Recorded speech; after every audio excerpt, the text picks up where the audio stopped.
What's good, y'all? It's your boy Proper Style, aka Prince, and so we are back. The G2's on. I know a lot of people had messaged me asking for pictures and stuff like that of it being on the car. Is it bigger? Did you have to change this? Did you have to change that? So we finally got the blower on, and we'll do a small take going over how it sits in the engine bay, if I hadn't changed anything, things like that. And then we'll do a running video, and then I will throw in a clip of small example of what it's capable of on the street. We're on the bigger pulley right now, so we didn't go down to the small one yet.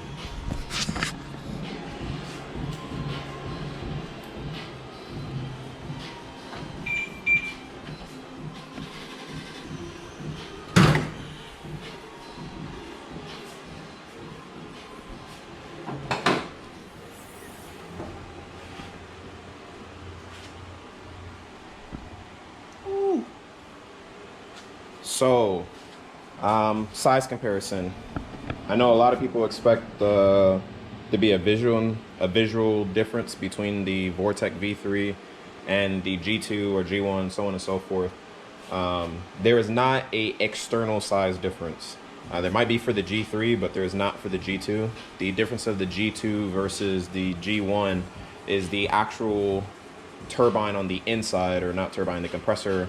The compressor wheel on the inside is actually larger, so it actually produces more CFM with less revolutions than the G1 and the Vortec V3. And I'll drop a photo of them side by side in the, not in the comments, but obviously in the video, so you all can see that.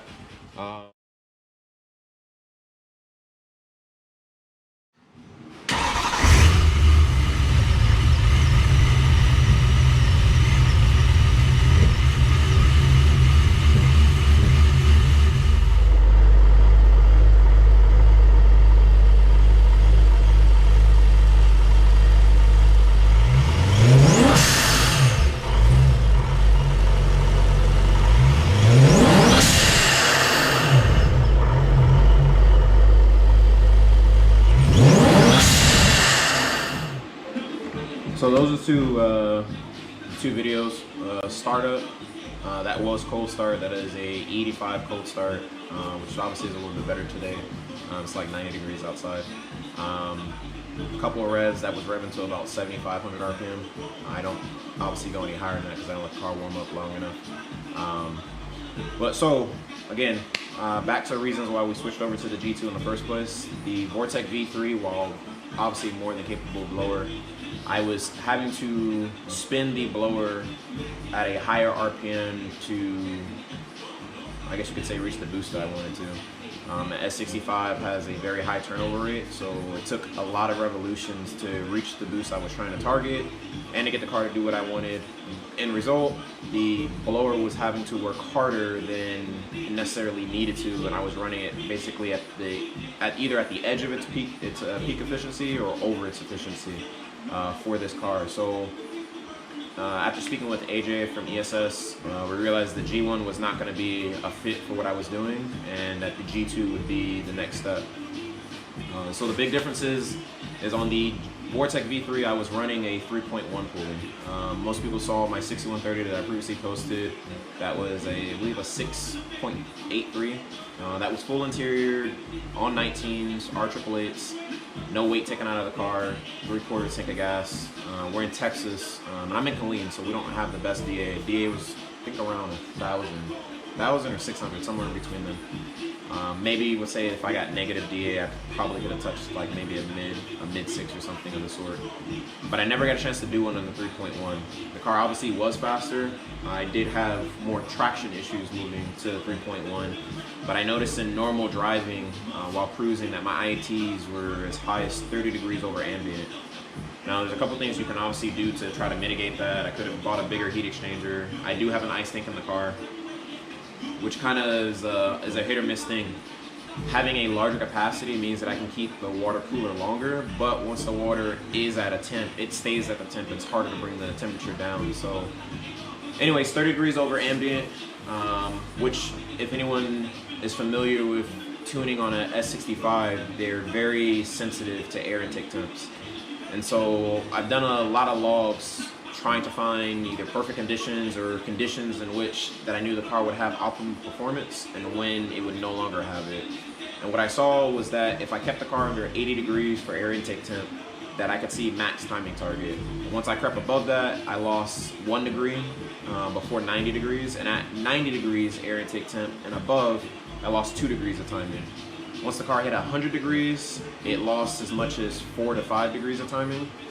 And then when you did another log at about 120 degrees air intake temp, which maybe isn't as high for other vehicles, but at 120 we saw minus 8 degrees of timing, and at 130 we saw minus a 10. So that gives you a gist of how aggressive this car pulls timing. In my own estimate, I would estimate that if you're at 110 or above, you can probably expect to see about 100 wheel loss on this car. And so again, IATs were important. We're trying to bring those down. I didn't want to have to spin the blower as hard to make as much power as I was making. And I realized a lot of people were, oh, what did it make? What did it make? We can only do a comparison. Buddy Jason of mine had a similar setup as me. He ran the 3.48 pulley, which is a little bit less boost than I was running, and he didn't have the secondary fuel pump that I had at the time that he did his dyno while I was at RK. And about 85 degree weather, peaking at 90, his car ended up managing 676 wheel per se. Speaking with Jordan at RK and seeing the timing targets that my car was hitting, we averaged that the car had to be making around 680 at the time on the 3.48 pulley after I did the filter mod. You can look at one of RK Tunes' videos. I dropped the link in the actual description of him describing why you do the secondary filter mod on the ESS kits. After being on AJ, he said around 650 wheel, the intake is restricted. I believe the intake is a little bit more restricted before then due to it having the elbow. So after doing the filter mod, we saw the car was requesting up to 12% more fuel. So that was a dead giveaway that the filter mod was needed for what I was doing. But here nor there, estimating the car making between 680 and 700 wheel on the 3.1 pulley when it wasn't receiving high intake temps and having the pull timing. So my first impression so far with the G2, I'm actually running right now a 3.6 inch pulley, so that should be around 92 millimeters. At a 92 millimeter pulley, what are you doing? Sit down, stay, lay down. Thank you. On a 92 millimeter pulley, I was roughly averaging about 1.5 pounds less than I was seeing on the Vortec V3 on a 3.1 pulley. Now that's big. That means that this blower is definitely moving way more air than I was on the Vortec V3. And the results, video.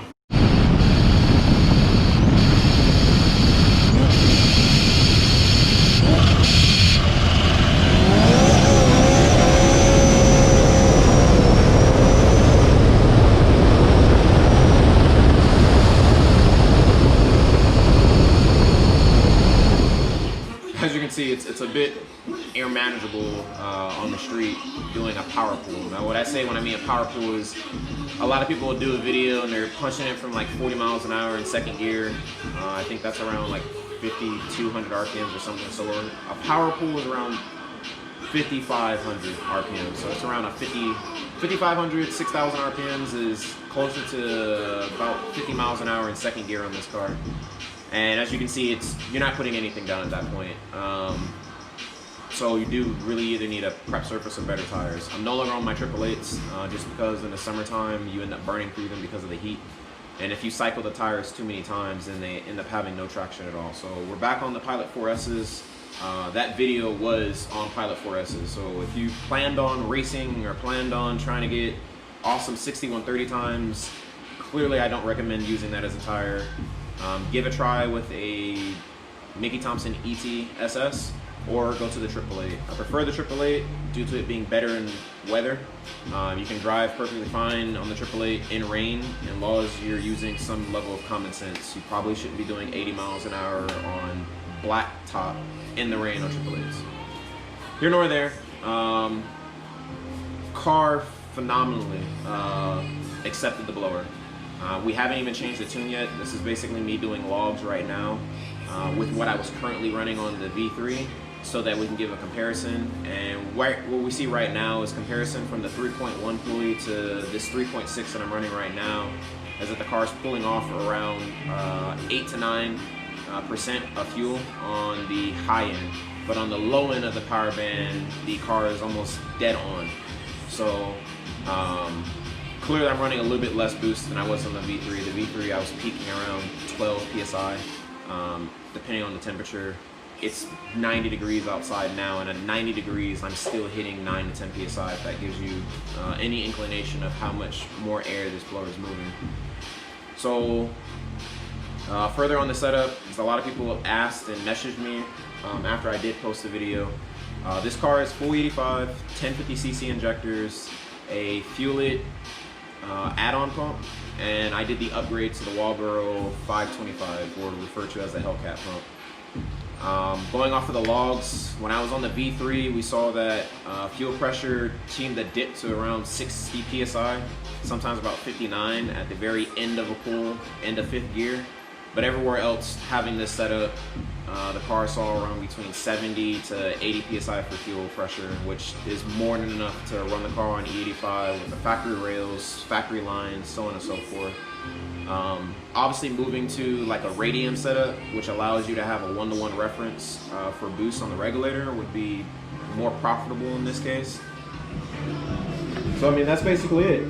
I'll try to do some more logs and provide some more data. Hopefully when it cools down, we'll be able to go back to doing maybe some 6130 tests for those that are actually interested. The next thing that I just finished doing was actually putting meth back on the car to help counteract with, just Texas heat. Not necessarily always having to pull over and put ice in the tank to bring IETs down, things of that nature, but throwing a small shot of meth on the car so that if I do just happen to decide to get on it, I'm not putting the car under as much stress dealing with that amount of heat. I'm particularly running full meth. I do realize that running a water meth mix would actually bring lower IETs, but given that I don't always have a sensor with me to check the E85 content, having full meth allows me to get some cooling properties while also boosting the octane. So anything to help prevent knock on this car while running as aggressive of a setup as I am right now is kind of my goal there with that portion. So until next time, like I said, I'll catch you guys later. If there's anything again that I can do to better the videos, I am shooting in 4K now. Apparently I had the GoPro in the wrong setting. And anything else that you would like covered regarding this car, please drop it in the comments. Shoot me a PM, shoot me a message on Facebook or my Instagram, Proper Style Prints. Until then, see you guys later.